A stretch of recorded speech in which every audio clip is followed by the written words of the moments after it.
Pratiquons-nous maintenant ce qu'on vient de voir. Ok. Ce que je vais faire, je vais copier la classe DemoUpdateOther.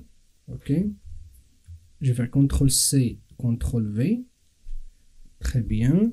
Je vais enlever Update et je vais mettre tout simplement Delete.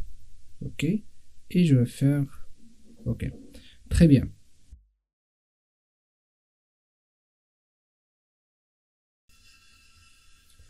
OK. Ça marche. Donc, on a, comme d'habitude, on va créer notre Session Factory. Ensuite, on va créer notre session. On va commencer notre transaction avec la base de données. On va récupérer notre other avec l'ID ou bien la primary key 1. Si vous vous rappelez, le L, c'est pour faire le cast en langue. OK. Je vais afficher mon auteur pour s'assurer que c'est le bon auteur que je veux. Là, au lieu de modifier, ce que je vais faire, je vais tout simplement supprimer l'auteur. OK. Et donc, pour supprimer, comme j'ai dit, on va utiliser notre session. OK. Et tout simplement dire delete. OK. Et passer mon auteur en paramètre. OK. Bien sûr, c'est l'objet auteur ou bien author. OK. Donc, ce que je viens de faire est une suppression. Donc, j'ai impacté ma table ou bien ma base de données pour que ces changements soient visibles dans la base de données et sera répercuté. Donc, je dois faire le commit. OK? Je vais faire un CTRL S pour sauvegarder. Avant d'exécuter cette main là ou bien cette classe, on va aller voir dans dbeaver ce qu'on a déjà dans la table order. Alors dans dbeaver, dans la table order, on a donc voilà les occurrences qu'on a. Donc la première key c'est l'ID et l'ID 1, on a donc Julien, Azercode et ainsi de suite. Très bien. Nous allons revenir sur Eclipse. Donc ici sur Eclipse, je vais exécuter ma classe.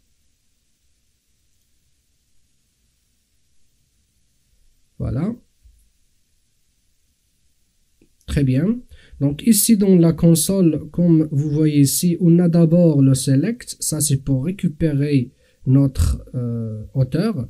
Ensuite, on affiche l'auteur. Donc c'est bien Julien avec last name Azercode. Et à la fin, on a le delete. Donc ça, les delays de SQL. Allons-nous maintenant sur dbeaver pour voir. Ici sur dbeaver, on voit qu'on a toujours l'occurrence avec l'ID 1. Donc je vais rafraîchir. Voilà, comme vous voyez, on a l'ID 1, il est disparu. Et on n'a que 2, 3 et 4. Donc voilà, donc ici on va revenir sur Eclipse pour faire la suite. Alors la suite consiste à supprimer tous les auteurs qui ont first name Mohamed. OK? Très bien.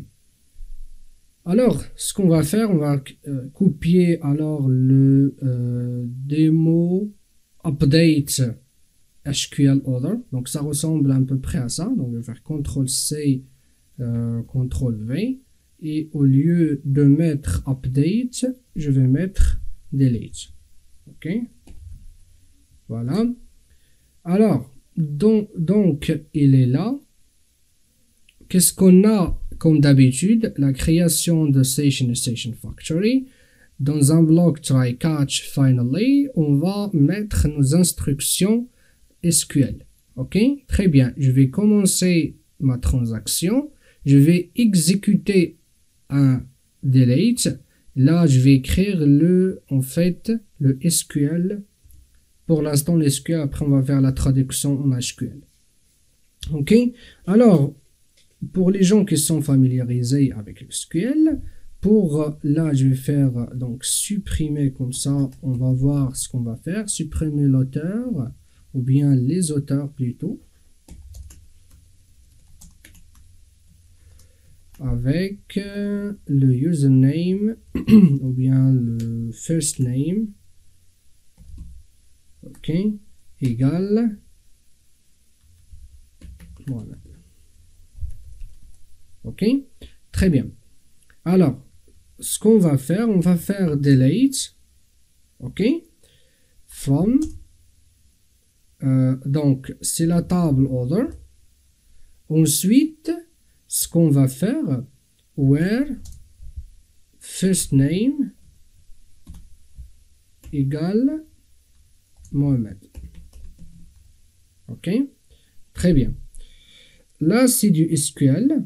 Si on voudrait faire du SQL, donc on a toujours le statement delete, ensuite from, et après on a other. Ou bien, cette fois-ci, on va utiliser notre entité, c'est plutôt other, where ça change pas, first name, on doit juste s'assurer que dans le first name, on a bien first name. Cette fois-ci, regardez, notre attribut, il a le N majuscule, mais ma classe, pardon, ma colonne dans la table, il a N minuscule. Et cette fois-ci, il faudrait écrire first name avec N majuscule. Ok, donc je reviens ici. Et d'ailleurs, donc je dois faire N. Parce que, comme je vous ai dit, il faut toujours garder en tête, c'est de l'objet. Du coup, il faudrait utiliser le nom des attributs que vous avez dans votre entité au lieu de nom des colonnes qui sont dans la table, et utiliser le nom de votre entité au lieu de le nom de votre table. Ok, très bien. Donc delete, il va faire des modifications ou bien des mises à jour dans la base de données, et du coup il faut faire execute update. Ok, très bien. Et à la fin, on voudrait committer ces changements, on va faire .commit. Ok, je vais enregistrer et je vais exécuter. Mais avant d'exécuter, on va voir qu'est-ce qu'on a dans dbeaver. Alors, dans dbeaver, on a le first name, on a deux occurrences. C'est le 2, l'ID 2 et l'ID 4 qui ont le first name égale Mohamed. On va voir qu'est-ce qui se passe quand on va exécuter notre classe. Donc, on va exécuter notre classe. Donc, clic droit, Run as Java Application. Ok. Voilà. Donc là, il s'est exécuté et qu'on voit ici dans Hibernate, donc il a fait la traduction de delete from other where first name égale Mohamed, et qu'on voit ici au first name, il a un N minuscule. Et ici, on a pourtant mis un N majuscule. Donc il a bien fait la traduction comme il faut. Revenons maintenant sur dbeaver. Je vais faire F5. Allez. Donc il faudrait, je pense, faire ici.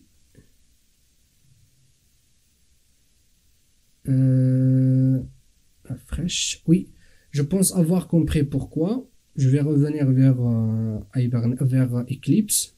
En fait, moi, ce que j'ai fait, c'est M, il est en minuscule, je dois le mettre en majuscule. Ok, très bien. Donc, je vais faire CTRL S, je vais réexécuter une autre fois. Java Application.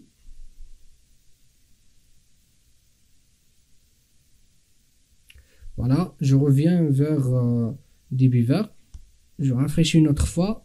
Et comme vous voyez ici, il ne reste que l'occurrence avec l'ID égale 3. Ok. Voilà, ça veut dire quoi? Ça veut dire que notre statement delete, il a bien marché. Ok. Très bien. Donc j'espère que j'étais pas très lent dans surtout cette partie-là de delete. Et surtout, si vous avez des questions, n'hésitez surtout pas. Ok? Très bien.